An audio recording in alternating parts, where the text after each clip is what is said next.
अखिल भारत हिंदू महासभा का 2 दिवसीय आयोजन किया गया है, क्या क्या बैठक में चर्चा रही है, क्या उद्देश्य ये ये बैठक की 2 गई? दिवसीय जो अंतर्राष्ट्रीय जो प्रोग्राम हुआ, ये प्रोग्राम इसीलिए हुआ कि ग्लोबल वार्मिंग और क्लाइमेट चेंज के ऊपर हम लोग चर्चा किए और गोरक्षा, गो उद्योग और अग्निहोत्र के माध्यम से ये प्रॉब्लम जहाँ अरब खरब डॉलर स्पेंड होता है, सिर्फ गोमाता का रक्षा करके और गो उद्योग अग्निहोत्र द्वारा कैसे हम लोग निवारण कर सकते हैं, इसका चर्चा हुआ। और हम लोग उनका 6 रेजोल्यूशंस इधर पास हुआ। पहला रेजोल्यूशन है कि हमारा जो गोवंश है उसका हत्या करना पूरा बैन कर दिया जाए और भारतीय देसी नस्ल का जो गाय है उनको इंडेंजर्ड स्पीशीज़ डिक्लेयर किया जाए। इंडेंजर्ड स्पीशीज़ मतलब जैसे ब्लैक बैक है पक्षियों में, वैसे रॉयल बंगाल टाइगर है जंतुओं में, वैसे माताओं में गोमाता जो भारतीय नस्ल का जो है उनको endangered species world wide declare कर दिया जाए। उसका हत्या बिल्कुल तो नहीं होना चाहिए। वैसे गोवंश का हत्या नहीं होना चाहिए। गो वंश में जो हमारा जो मेडिसिनल हाई मेडिसिनल वैल्यू जिसका है देसी नस्ल का, उसका होना नहीं चाहिए। यह हमारा पहला रेजोल्यूशन था। सेकंड रेजोल्यूशन था गो उद्योग, गो वर्जित जो पदार्थ है उनसे करीब हमारा जो स्पीकर आए हुए थे प्रेमलता जी, उन्होंने 2000 से अधिक आइटम्स बनाया और इधर बेकारी दूरकरण का ये बहुत बड़ा एक स्कोप है, इधर बहुत बड़ा स्कोप है। तो इसको अंतर्राष्ट्रीय स्तर पे ये ग्लोबल एम्प्लॉयमेंट पॉलिसी का रूप से इसको लिया जाए गो उद्योग को। इसका भी एक रेजोल्यूशन हम लोग पारित किया। तीसरा है अग्निहोत्र। कोविड का समय में हम सभी को पता है कि ऑक्सीजन सिलेंडर नहीं मिला, कौन वीआईपी है और कौन आम जनता है ये विचार नहीं किया कोविड ने। जिसका कोविड पकड़ लिया तो उनको ऑक्सीजन का अभाव से उनका देहांत हो गया।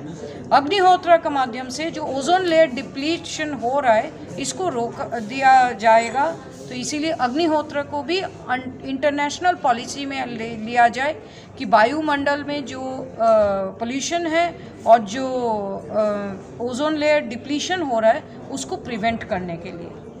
ये हमारा तीसरा था। चौथा जो है, आज हम लोग देखते हैं आतंकवाद फैल गया है, आतंकवादियों अभी सरकार भी बनाने लगा है। तो ये फंडिंग कहाँ से आ रहा है? हम सभी को पता है कोविड के बाद सभी का अर्थनीति बहुत तहस नहस हो गया। ये एक सिस्टम से आ रहा है। ये सिस्टम का नाम है हलाल सर्टिफाइड बिजनेस। ये हलालोनॉमिक्स बोल के जो एक अर्थनीति है, इसका विरोध में ह्यूमनॉमिक्स के ऊपर हम लोग चर्चा किया और सरदार रवि रंजन जी ने उनका प्रस्तावना रखा कि झटका का माध्यम से, झटका फ्रेंचाइजी का माध्यम से ह्यूमनॉमिक्स को इंट्रोड्यूस करते हुए हम लोग ये टेररिज्म फंडिंग का जो सोर्सेज है ये सभी को बंद किया जाए। इसके अलावा स्वतंत्रता सेनानियों का सम्मान करते हुए उनका वंशजों को हम लोग बुलाए थे और उन सभी का जो वंश जो है, जब तक स्वतंत्रता सेनानियों को हम लोग सम्मान नहीं दे पा रहे तब तक हमारा देश का क्या जगत का भी उन्नति नहीं होगा। जो कुर्बानी देते हैं हम सभी का भलाई के लिए, सब वो पूजनीय होता है। तो पूजनीय के स्वरूप हम लोग हिंदू महासभा की तरफ से स्वतंत्रता सेनानी परिवार वंश का आइडेंटिटी कार्ड इशू किया, सभी को वितरण किया, जो फिल इन किया था हमारा फॉर्म्स विद प्रूफ। इसके अलावा सारा स्वतंत्रता सेनानी परिवारों को राष्ट्रीय परिवार घोषित करे सरकार, इसका रेजोल्यूशंस हम लोग ने पारित किया। नेताजी सुभाष चंद्र बोस जी अखंड भारत का प्रथम राष्ट्रप्रधान और अभी तक अखंड भारत का एक ही राष्ट्रप्रधान, पहला और अभी तक अंतिम राष्ट्रप्रधान, उनका नाम के पीछे जो युद्ध अपराधी का कभी कभी सुनने में आता है, युद्ध अपराधी का जो टैग है ये हमारा स्वाभिमान में चोट देता है, ये हटा दिया जाए, इसका मांग हुआ। और इसके अलावा उनको राष्ट्रपुत्र, अगर भारत माता हमारा माँ है तो उनका सपूत स्वरूप उनको राष्ट्रपुत्र घोषित करे सरकार, उनका अभी 125तम जन्म जयंती का उत्सव चल रहा है। इसके ऊपर अगर सरकार राष्ट्रपुत्र को घोषित कर देंगे तो इसका रेजोल्यूशन और डिमांड हम लोग प्लेस कर रहे हैं। और 6 दिसंबर 2021 को हमारा स्वाभिमान को वापस लाने के लिए, क्योंकि आज़ादी का परिभाषा जो है सनातनी भारत है।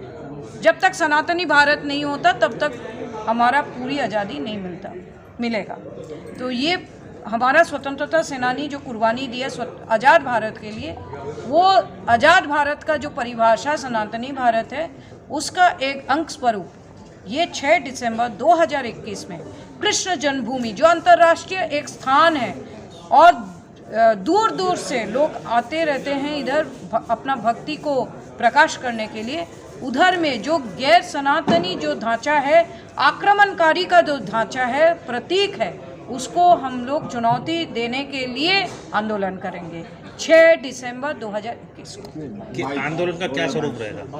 अभी रूपरेखा तैयार हो रहा है। अभी 2021 अभी ये रूपरेखा जो है वो तो हमारा गैर सनातनी प्रतीकों को चुनौती देंगे हम लोग, और चुनौती जिस हिसाब से देना है उस हिसाब से ही देंगे। तो ये जन्मभूमि में पहुंच के चुनौती दी जाएगी या कहीं और? हाँ जरूर। जैसे मंच के माध्यम से ईदगाह को हटाने की भी जैसे अपनी बात कही। हाँ, हमारा पक्षधर है, एक पिटिशनर अनिल कुमार त्रिपाठी है और एक दिनेश कौशिक जी हमारा कोषाध्यक्ष महाशय भी है जो ब्रिज भूमि का अपना संतान है। तो ये तो हम लोग रखे हैं क्योंकि ईदगाह कोई आस्था का जगह नहीं है, आक्रमणकारी का प्रतीक है और इस्लामिक शरिया लॉ के अनुसार, क्योंकि हम लोग राम जन्मभूमि का भी 70 साल से लड़ाई लड़े और जीते, अभी हिंदू समाज को भेंट किए हैं और हिंदू समाज उसका मंदिर बनाए, क्या बनाए, कैसे बनाए तो समाज जानते हैं। तो कृष्ण जन्मभूमि में भी वही हम लोग जो लॉजिक है रखा है कि आक्रमणकारी का कोई आज़ाद देश में आक्रमणकारी का कोई प्रतीक चलता नहीं है। अगर देशवासी का जो आज़ाद देश का जो नागरिक है अगर चाहते नहीं है कि विदेशियों का कोई भी आक्रमणकारी का कोई भी प्रतीक रहे, वो नहीं रह सकता। इसके अलावा इस्लाम के अनुसार कोई जहाँ पे आइडल वर्शिप होता है, मूर्ति पूजा होता है, उधर कभी भी कोई पूजा का स्थान नहीं होता है। वैसे भी मस्जिद कोई पूजा का स्थान नहीं है, वो एक मीटिंग हॉल है। अगर इस्लाम के अंदर कोई आकार का पूजा होता तो मूर्ति पूजा उनको इनकार नहीं करते और उन लोग आसमान का नीचे नमाज नहीं पढ़ते। आसमान का नीचे इसीलिए पढ़ते हैं, ढांचे का विरोध है उन लोग। ये मस्जिद केवल मीटिंग प्लेस है और शरीयत के अनुसार कोई मूर्ति पूजन के अगल बगल में ये होना नहीं चाहिए, कोई प्रार्थना स्थल नहीं हो सकता। ज़बरदस्ती अगर कोई ज़मीन लिया गया है और उसमें कोई मस्जिद कर दिया तो वो गैर इस्लामिक है।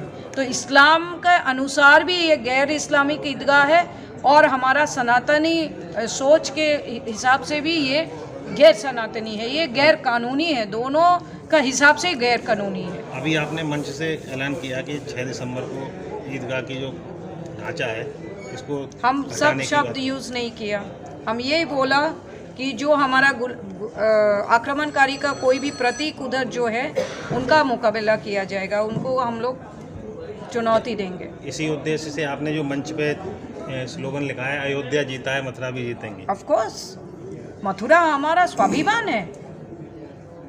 हमारा क्रांतिकारी जो पूर्वजों हैं हमको पॉलिटिकली दे के चले गए हैं भारत, अभी इसका संस्कार, संस्कृति, विरासत को रक्षा करना हम लोगों का फर्ज है।